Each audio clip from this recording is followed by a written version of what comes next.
Mic check, mic check. That's gonna be your. Well, okay. So you probably been told this with these mics, you can only be a fist away, so you might dip back and stuff like so you can move it to where you're comfortable. I got it all the way up. That's my mic. Can you do it one more time for me? Mic check, mic check. That's great.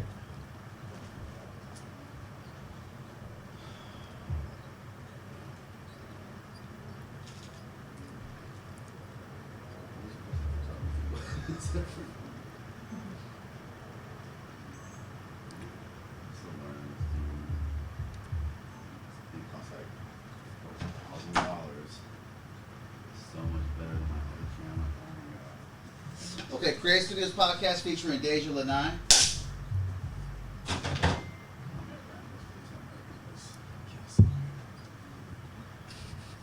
Okay, we're good. Let's rock this, man. You can wear the headphones, young lady. Okay, let me know if you hear yourself too. That's important. Do you freestyle? No. Okay. Then we won't. No, it's all good. I don't want to set that up. That'd be a funny Instagram clip, though. Let me get my notes out. Get my notes out on you. All right. Does it say left or right? It doesn't. I think one ear might even be broken. So but it does help you. And I have the purple headphones here too. If you like purple better. Oh, it doesn't matter. It doesn't matter, right? Okay. Okay, whoa, you got huge freaking earrings, dude. What the? They almost fit like right where the headphones.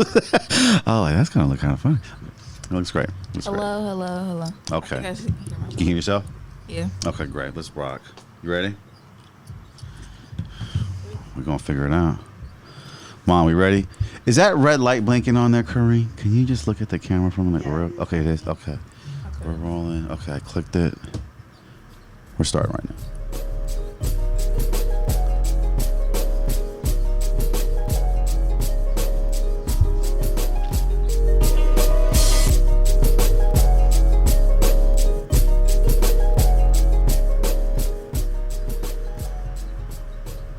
Create Studios podcast featuring Daijha, Lanai in the building.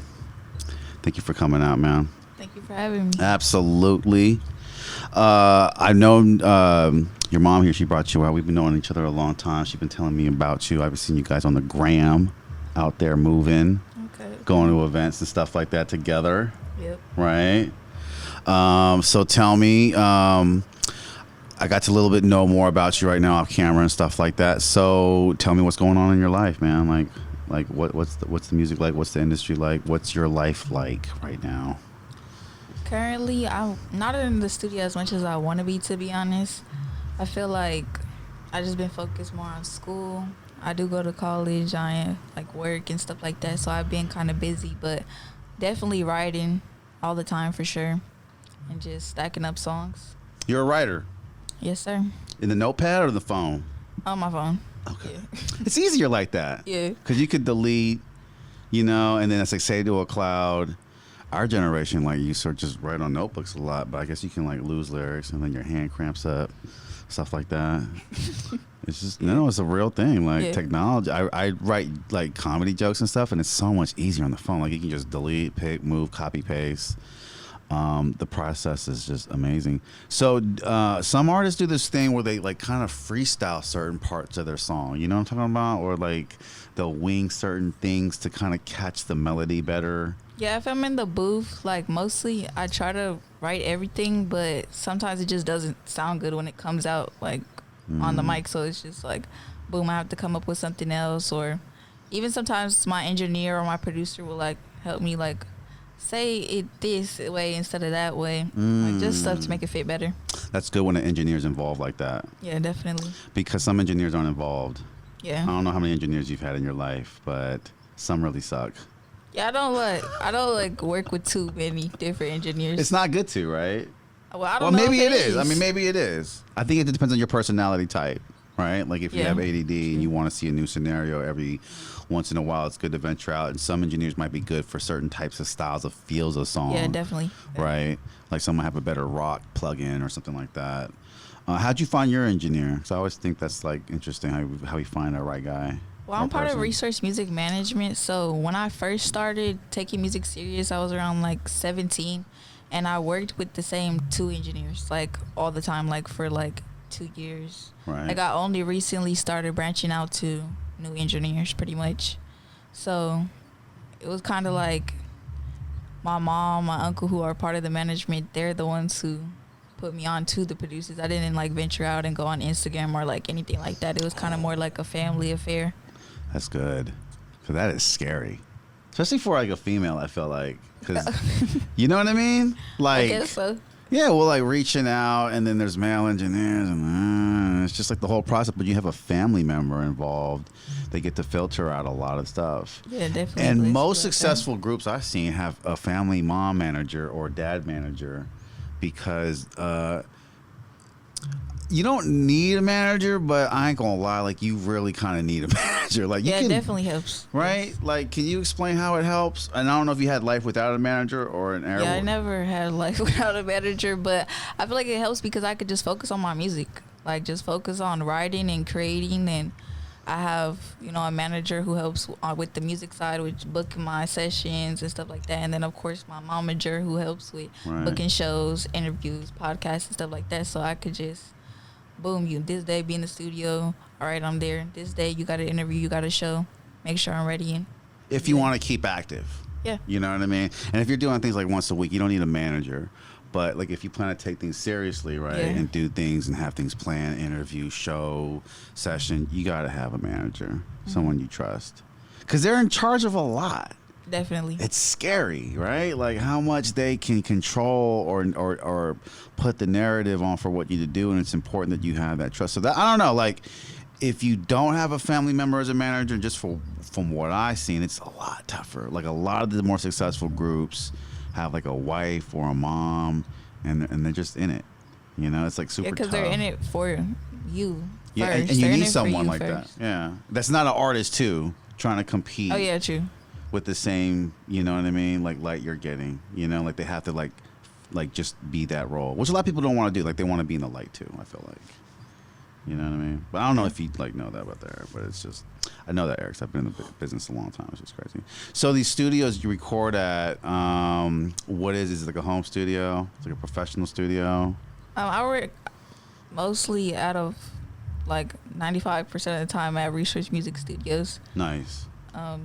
You could go on their Instagram page, Research Music 2020. You could go on YouTube. You could see videos of the studio. Like people are able to book time and all that type of stuff. It's a professional location and all that. So I just be in that studio most of the time. And you don't think about like home studio recording and stuff like that, and recording at the house and being comfortable in your room and learning that craft, or is that not ready yet? Or I feel like I would want to. I just right now, in this point in my life, I just don't really have the time to sit down and like get the equipment, learn the programs, do all that. Like it's easier for me to just write music on my own time and then go in there and get it done. Okay. You see that like down the line, possibly? Like yes, definitely. You going down that road and all that. How do you see your music developing with the technology that's out there right now? Like, there's so many platforms to get on. Maybe your momager helps with that, but like with TikTok and Instagram, and now Instagram just released Threads. When it comes to social media, I definitely want to get more into social media. It's just hard for me because I'm just not that type of person. Like, I don't know if you've been on my Instagram page or anything, but I just need to like post more, be more connected with everyone. So I need to work on that because I am like, I'm not a shy person, but I am an introverted person. So it's like hard for me to just all the time be connected with the people on social media. Expressing yourself like that. Yeah. Very genuine people have a tough time doing that, because it's just, you don't feel the need to impress people, but there is a huge business side to it in terms of resharing. And then especially with like girl media talent, like we're interested, we're nosy. You know what I mean? Yeah, like we want to see when I do vlogs. Post, I see that people be nosy. Right. They want to know your. Oh, okay, you go there and you know this guy or that, but that's important. Yeah, because that's I know dialogue, that right? that's why I need to get more into it, because I know it's That's a good. huge business side, and it's good for promoting my music and do what I want to do, which is music. But it's just hard because, like, when I'm in the moment, I don't think about, like, oh, let me jump on live, let me record this, let me snap a picture. Like, there's so many times, like, I'll get, like, full on ready, do my makeup, do this, be chilling with my friends, having fun, being in the studio, all type of stuff. And it's just, I don't capture because I'm in the moment. Yeah, yeah. Especially if you have a new fit on, you got to put it on the gram. Yeah. And then take it back. Because a lot of media influencers I know do that. They do that. I mean, I haven't got to that level yet. You should. You should. I'm just whatever. Like, I'll cut this out. But like, it doesn't hurt. Like, buying clothes, making new, posting it, putting it back. Yeah, you know? I don't. I feel like I don't really have to do that right now because I don't really wear designer I get and it. stuff Yeah, like right, that yet. right. But when I get to that stage, maybe. I mean, I don't hate on it. Like, if sometimes people have hire stylists and those people will like rent clothes for you to do a show and take pictures in. So, I mean, no hate against anybody who does it. I just haven't made it to that point yet. It's interesting to see people your age and how they feel about posting, because it's like a 50-50. Like, a lot of people are like, I just don't even mess with it. Like, there's that culture, right? Yeah. Like, I don't have an Instagram. I don't have TikTok. I don't have it. And I'm like, I love those guys because they make me feel less old. Like, oh, okay, you're not with that. But me being who I am, I'm totally involved in social media. I don't have like a great following, but the following I have is a very condensed artist like list, you know? Yeah. So it keeps the business fed. And it's just been so important. A lot of people like gave me shit, you know, like, why are you spending time on Instagram? Like, why are you letting people know all your business, you know? And it's just like, people are nosy, and they want to know. And so with artists, I feel like it's important that you guys do like vlogs and studio vlogs. Yeah, that's the thing. That's what I mean. Like, sometimes I'll spend hours in the studio and we'll be No vlog. and I just No be in the vlog, moment. yeah. I need to really get on it. You should. For sure. It would help.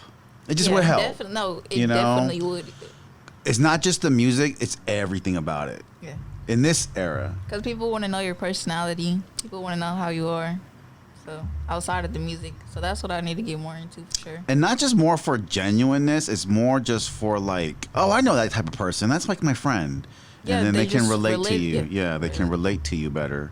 It's great that you think like that, because not a lot of people are wanting to think like that. Like, oh, I should have posted. Like, that's actually a good feeling to have that guilt, because it's just toward your success. You know what I mean? And wanting to do it. But like what we're talking about, yeah, I think like everything around the music is actually bigger than the music these days. You know what I mean? Like Definitely bigger than music. Like the media companies are almost bigger than the artists now, in a sense that they're making the moment longer for the artist. Definitely. Right?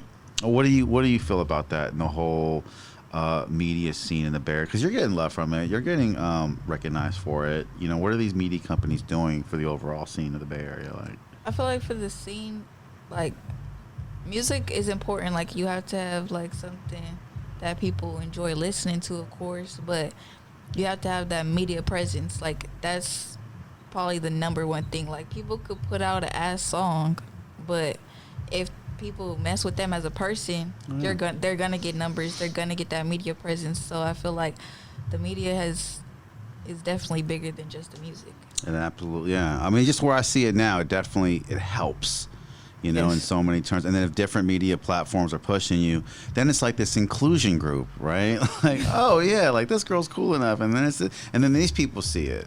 Yeah. You know, have you felt that reach out yet from the Bay Area? I'm sure you have. But I'm just asking, like, so like, and what is that like when the Bay Area is reaching out for features and talent, and some are known and some aren't? Like, there has to be a way to kind of go about it, right? Like, yeah, when it comes to features, I feel like I don't really do too many features, except like mostly with the artists that are on the same management as me. Okay, like, we great. be doing stuff together, but like, I don't know. It's weird.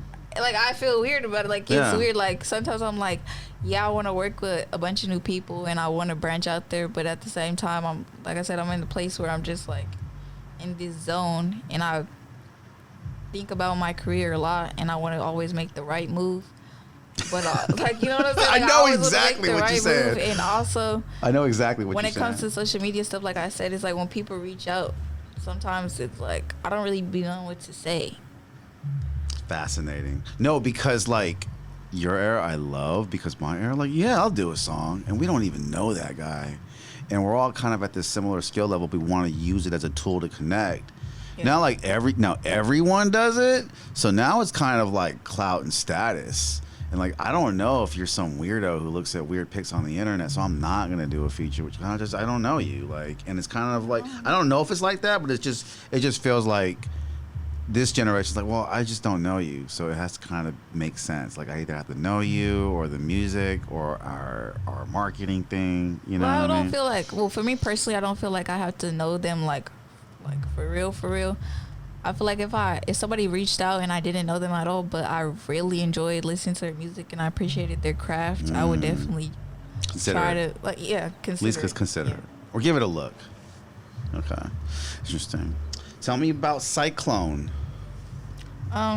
That's the newest song I dropped, and honestly, it was kind of just a song that I made just talking shit and having fun, really. Great song. Great sounding song. Thank you. I was just having fun with it, really, and went in there. Like, I feel like rap songs are pretty, like, I just have fun with it. I want to say, I put effort into it, but it's just like, boom, I'm just talking, like, writing on my phone. I'm just writing bars and bars, and that was that type of song, and I had a lot of fun with it.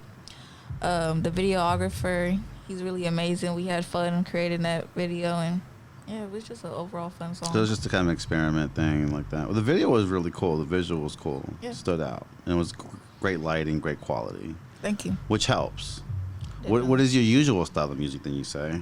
I mean, I feel like... Do you have a usual style of music? I feel like people may say I have a style of music, but I don't really... I wouldn't characterize myself as a specific style of music. Like, right. I like to sing. Sometimes I sing. And I just talk shit. Sometimes I sing and it's like...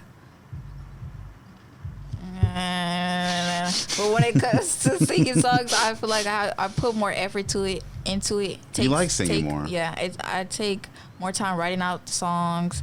I take more time in the studio for sure. Like, when I do rap songs, I feel like it's quicker in the studio. And it's just a fun thing, and we're having a good time in the studio. But when it's singing, it's like, it's more thought out. I'm doing the same line 30 million times till I sing it right and everything like that. So it's that type of vibe. R&B is so tough for the engineer, man. There are so many layers. Yes. And then, no offense, but can you go back to that fifth layer that I did? And they play it back and it's the fourth layer. Like, no, the fifth one, the fifth take. And it's just like all these layers, but they help. But that's why I appreciate my producers and my engineers, because they definitely help me a lot. They're organized too, yes. Right? Yeah, a good R&B singer appreciates an organized engineer, because not all engineers are organized. They just put like fucking shit everywhere, like plugins and layers and ad libs, and so like as long as they know structurally where it's at, it just goes a lot faster. Yeah. Do you know about the Muse? The what? Yeah, I talked about that to artists a lot.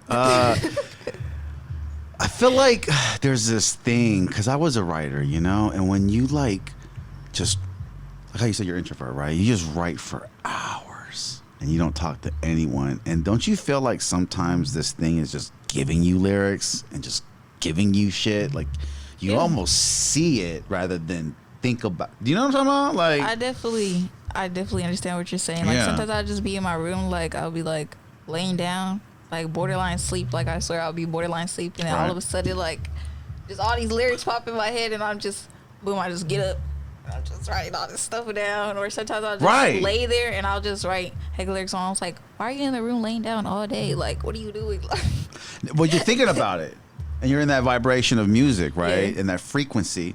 So I talk to artists about that. Like, some artists know about it, some don't, but I definitely feel there is this deity, and they call it a muse. You can, you know, if you want to look it up on Google after. But like, it's like this spirit that comes to you and rewards you with your hard work. And a lot of like talented people that have been super uber successful in the world speak about that. They speak like all their greatest ideas just came to them randomly, or like you said, you have to go write it. Like, it just can't. Like, you didn't think about it and just like it just can't. Oh, I gotta go write this shit down before I forget. It's so great of an idea. Yeah. Like, how often does that happen, and can you speak to that? I feel like for me, it probably happens a lot. Like, a lot of the times, not the whole song, but like Parts of it. a hook will come in my head randomly, and I just boom, boom, boom, write it down, or a couple bars will come in my head randomly, and then I just could base my whole song off it. Right. And then it just flows, and it's easier. Gives you the melody, gives you all that. It's crazy, man. There's like a real thing, and I just kind of wanted you to be aware of it because it's like when you put in this crazy hard work, like there's like definitely this thing that rewards you. That's why like people who like put in like all these hours, you know, like I was in the Tupac at the time, my era, because like he had just put in all these hours back to back in the studio, and you saw the product that came out. It came out good, and it's tough for artists to be in the studio a lot, especially after they're successful, because it's like you have all these cool people now wanting to hang out with you and kick it, you know, like Taylor Swift's like come through the house and party. Well, I feel like, of course I'm not at that space now, but I feel like it probably just gets boring after a while. Like they're probably just, you think success gets boring, or no, like constantly just being like, oh, let's hang out, let's be out. Like you just want to focus on your craft and just do what you love to do. Because I feel like there's always like stuff on social media, or artists always posting like, I just want to get back to my love for music. Like that's all. Like the business side is frustrating. The totally being outside of like everybody face is frustrating. I just want to do what I love at the end of the day. That's what I mean by it kind of gets lame after a while. How do you feel about the mental health in your era of ages, like within 2 to 3 years, and the effects of social media? Like, is there, because some of these adults don't know, is there really a thing going on with mental health and depression? Do you see it, and do you recognize it? I feel like a lot of people in my era, they confuse just like natural emotions and just natural feelings, and just feeling like I'm just, oh my God, I'm just depressed, I'm just have some type of mental issue. Is just like, no, like you feel things, and you gotta learn what works best for you to just work through them. Like you're not mentally ill, or you're just going through something, and that's okay. I think you should be sad, to be honest, because you're never going to accomplish stuff if you're just happy all the time. Yeah. You know, and when I was a teenager and I was sad, I think this is where I should be. I ain't done shit.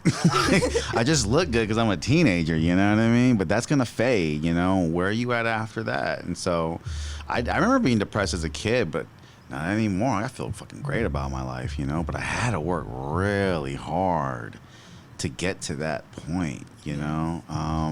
It's great because I see you work hard, your mom, and all that, and so I fuck with those people, because it's like, oh, we get it. Like, you gotta work towards your success and happiness. It's not gonna just come to you. But it doesn't come. I don't think that success comes easy. I feel like there's gonna be those stages in your life where you're gonna be down. You're gonna be feeling like, why is everything not good enough? Why is this, etc., etc. But you just gotta focus on your goal. What are you trying to go after? What are you trying to go after? And just keep pushing. Do you suggest to those people that aren't mentally happy to stay away from social media? Because that's what I do. I mean, I just tell them to stay away.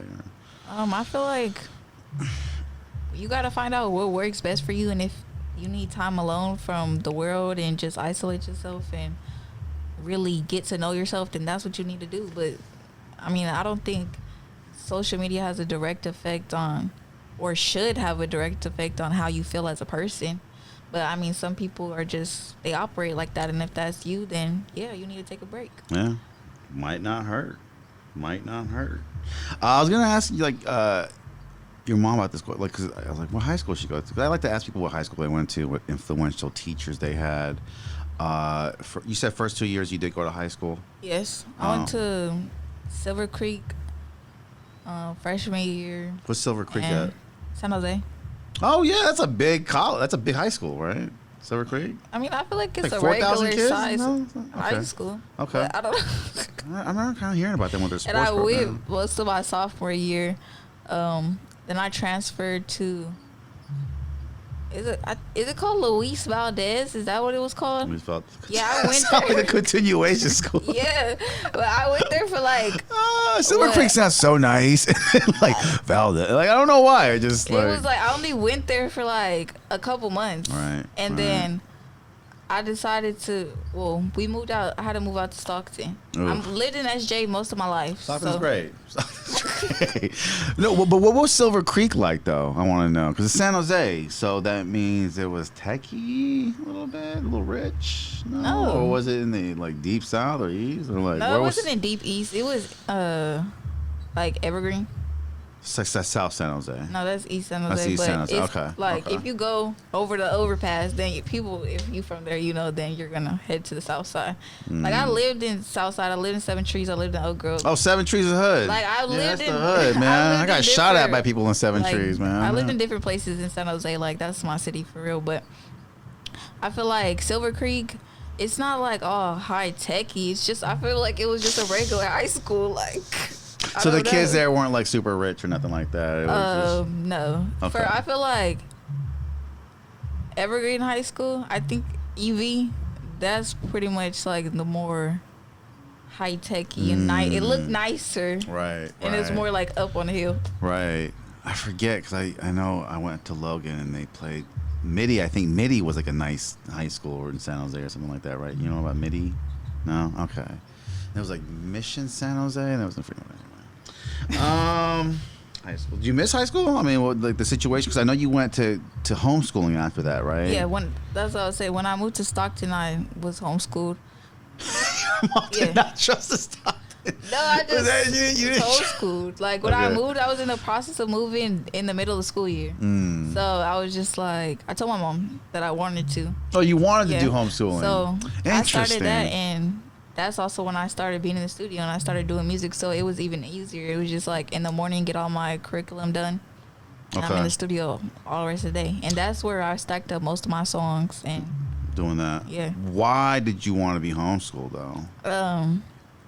I hated school. Like, to be honest, like I get like weird like about school. Like I would sometimes feel like physically sick at school. Like I just didn't like it. Like I felt like anxiety. Everybody was just so childish. Like that's I know we were all kids. They are. No, I mean, yeah. But it was just like everything was so childish. Like, and I just didn't really relate to a lot of people. It was just like school's easy for me. Like I get good grades. I mean, I go to Delta and Stockton now, and I get good grades. It's nothing about school that was hard for me. It was just like more of the people, like just being in unnecessary drama. Oh my gosh. A bunch of extra, like, the regular high school stuff. Like the bullying, the thing. Well, I don't know. I never been bullied, but I just never really liked high school. Well, school in general, middle school, elementary.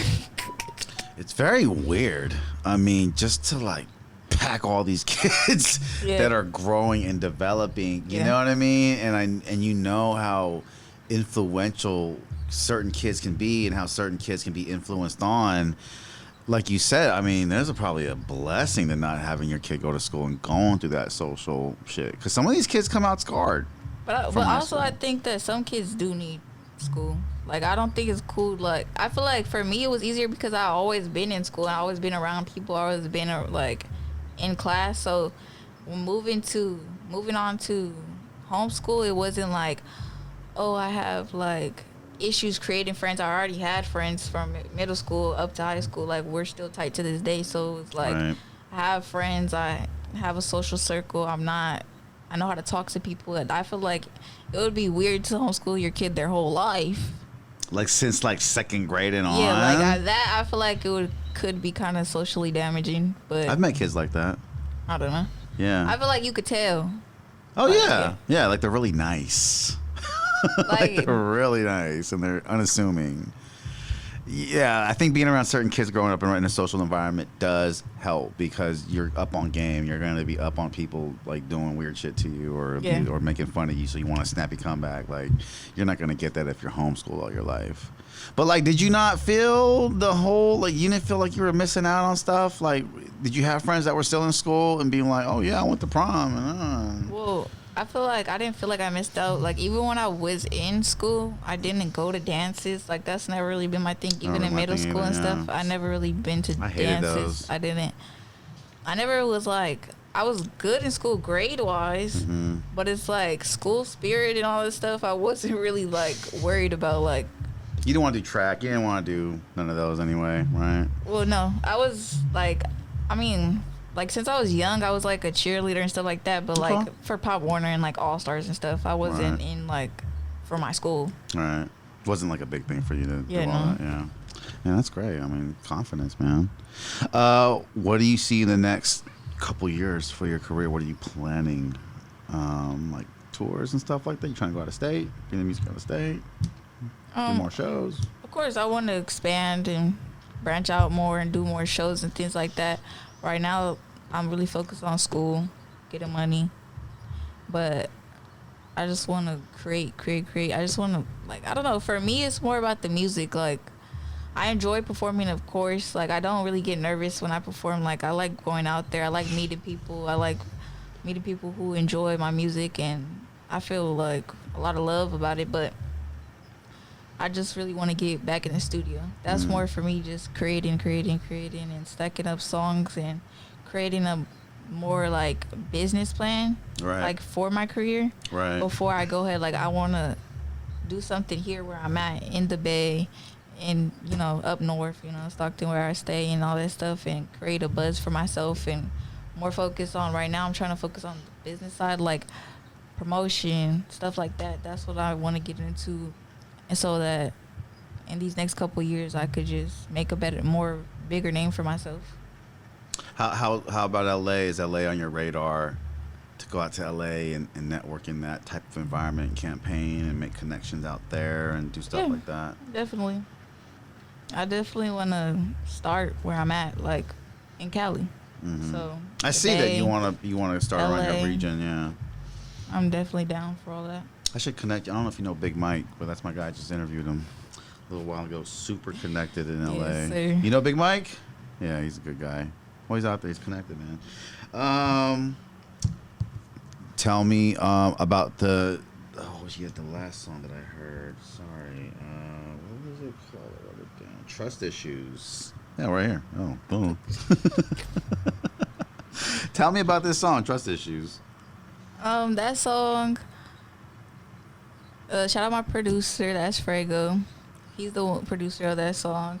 For that song, I kind of just came up with the hook first, Okay. type thing, and then I just started writing, and like I said, words just be coming to me, and I just worked at it, changed certain things, and when I went in the studio and we started recording, and I was like, yeah, I like this song. Like, there's songs I record, and I have songs stacked up that I'm like, look at, I hate this song. I don't want to hear it no more. Like, I don't want to put it out. Like, but no, when I made that song, I was like, yeah, we need to find out the nearest date that we need to drop.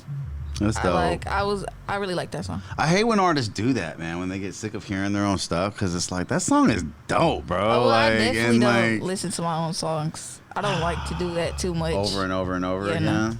No. Okay. I used to love that as an artist because you just trip off hearing yourself. But it's crazy with like really good R&B singers that I know. Like I heard that song, I'm sick of it.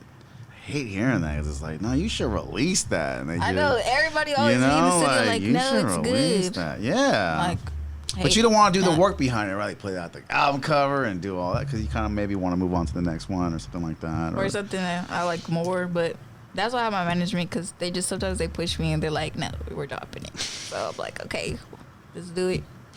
How many producers you work with? Right now, Mm-hmm. I work with one producer. In general, since the past 2-3 years, I've consistently I worked with 3 producers, but I feel like overall, maybe I'll record one time with a producer or something like that. So I'll say I don't know, maybe 6 or 7. Oh, you record with the producers too. They don't just send you the beat. Most of the time, yeah, I record them. Usually, I'm blessed to have my management and all that stuff, so usually I go in there, and sometimes the producer will make the beat for me, and then, a week later, come in and record me or something like that. But I have producers shout out Stunna Beats. He's the he created the beat for Cyclone that you were just talking about. Mm-hmm. He sends me a lot of good beats. He's very talented. So yeah, I never been recorded by him yet. So I love beat shopping. You know what I'm talking about? Yeah. Because you can go shoe shopping and all that shit. All that shit's great, but if you're an artist, there's nothing like beat shopping. And then when the producer goes, "Oh, let me show you my vault," Or like all like the little secret. I mean, I like it, but sometimes I just want them to be said to be like 5 songs because when they like sometimes the Stun Beats, he spoils me and he'll send me like 50 beats and I'm like, I How can't. many? 50. Like, oh, that's too many, right? Like, you're gonna pick. like too many, yeah, and then you're gonna forget. Pick. You get overwhelmed because you start writing like little hooks and shit, right? Yep. To certain, like it just hits, and then it's like. And then it's like another part of the beat I'm like kind of not too inspired by, and then I go to the next one. Don't like that. You should tell them like, don't send me so many beats at once. Like it's messing me up. All right, let me ask you a question here. Go ahead. Pizza or hamburgers? Pizza. Okay, why? I know I like pizza, and they come with wings. Okay. Pizza wins over hamburgers. Okay. Football or basketball? I don't really play either one of those, but I enjoy watching basketball. And then I like watching football when something interesting is happening. Like I don't like when like they're doing like they're trying to move closer and closer to the the field. But like when it's a good play and it's like he done ran across the field and made a touchdown and just made a heck of yards, then yeah, I like watching. Just so you know. So basketball, I would say more. Okay. What do you enjoy more, recording music or performing it? Recording. Why? I don't know. I feel like when you perform, like, I don't get nervous. I just do it. Like, you know what I'm saying? Okay. Like, I just go out and I perform. Like, of course I put thought into it and I try my hardest and everything like that. But when I'm in the studio, I just feel like I'm creating something. Like, you know what I mean? Mm-hmm. Like, it's a different feeling behind it. Okay. Sorry, Mom. I'm going to ask this question. We can delete it if you don't like it. But hood boys or proper ones? What does that mean? Like, like hood, like a thug or like a proper boy? Like, what do you find more ideal? Like, I don't know. Like, I feel like if I like him, then I like him. So there's no preference on that. Like, there's no preference on that. No. Okay, that's good. That's good. All right. Do you believe in aliens? Sure. Like, I mean, I feel well, like you never had experience or anything like that. No, but I feel like there's plenty of things unknown. Who knows? Like, but have I seen one? No. Or maybe I have. Who knows? Who knows? Maybe you have. All right. I appreciate you coming on, Daijha. Great information. You got the single Trust Issues out. You got your last video out. That was, Cyclone. Cyclone is a hit. Very visually stunning. I love the song. Love the rap attribute that you changed up to. It's very good. I just appreciate you coming to the show. Anything you want to mention before we get out of here or talk about? Of course, follow me on Instagram at Daijha Lanai, DAIJHALANAI. Mm-hmm. And all my music can be found on Resource Music YouTube page. And shout out the people under Resource Music Management, Only One Cartier and Slay. You can find them on Instagram, and you can find all their music on Resource Music YouTube page. And all 3 of our music is on all digital platforms. Come support us, and also support my nonprofit. Me and my mom have it. It's called Project Face to Face. We got a lot of events coming up, backpack giveaways. Well, let's talk about this real quick. What is Project Face to Face? What is this about? Project Face to Face was created by my mother, Karen Panisi. Basically, just past experiences, and you just want to constantly give back to people less fortunate. Like, that's all it is, really. Do you guys give out food or do events or? I mean, we do toy giveaways. Awesome. When it comes to the homeless stuff, my mom be hating. She don't really want me to go out there. She don't want me to go out there with her and be passing out stuff. Why? That is interesting. Why? She'll collab with other organizations and go out there. She's just I don't want you out there. It's dangerous and blah blah. You might step on a needle though. No, because I get worried. I want to help the homeless too, but I've been that close. Yeah, to, but she's needle, more. She's more. It's she mostly goes for that. When it comes to the toy giveaways and stuff like that, she lets me be more involved. I help plan it, what we're doing and stuff like that. And right now, she's working on a backpack giveaway. So be on the lookout for that. You can follow her on Project Face to Face. That's dope. That's really dope. Well, thank you, Daijha Lanai. Catch her on YouTube, Spotify, all the platforms. Yes, sir. Any shows coming up? Not at the moment. Okay. Well, promoters, look out. Try to book her, man. She's saying she wants to get booked and rock. Yep. But she'd rather be recording. But she'll come out there and she'll rock for you, man. Definitely. I appreciate you coming on the show. Thank you for all my question answering. Appreciate it, man. Create Studios podcast featuring Daijha Lanai. Please go at her, Spotify, YouTube, all that good stuff. Later, y'all. Thank you.